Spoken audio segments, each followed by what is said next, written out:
Bonjour, parce que vous dérangez, c'est le Corral des Monts. On vient vous parler des extensions écocides de tri, vous avez 2 minutes à nous accorder. Florent travaille pour le syndicat qui gère la collecte des ordures dans une grande partie du département de l'Aude. Il est ambassadeur du tri, autrement dit, il doit chaque jour prêcher la bonne parole et convaincre les citoyens de trier leurs déchets. Depuis le début de l'année, maintenant tous les emballages plastiques peuvent se recycler. C'est la grande nouveauté depuis le 1er janvier.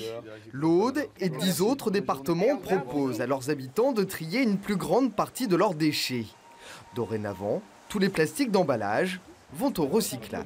On peut remarquer des barquettes plastiques, des pots de crème, tout ça qui était considéré à l'époque comme des erreurs de tri. Qui maintenant, au vu des dernières extensions, ne l'est plus.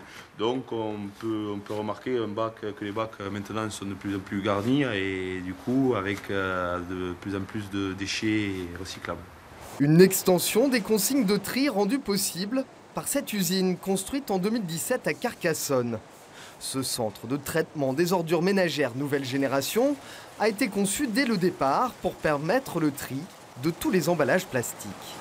Alors derrière moi, vous avez un trieur optique. C'est cette machine qui est capable de reconnaître les différentes résines de plastique.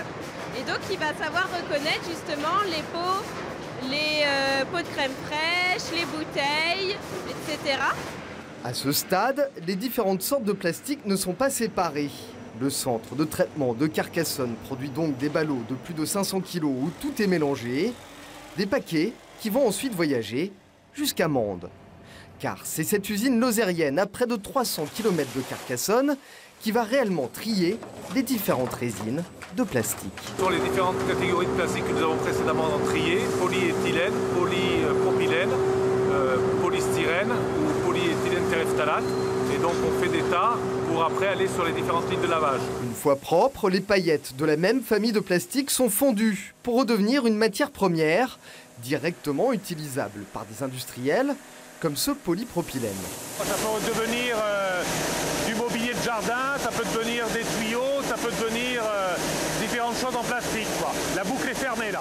Une boucle vertueuse qui ne sera peut-être pas sans conséquences sur les collectes des ordures. Les bacs pour le recyclage risquent par endroits d'être saturés par tous ces nouveaux emballages, mais le Covaldem s'y prépare.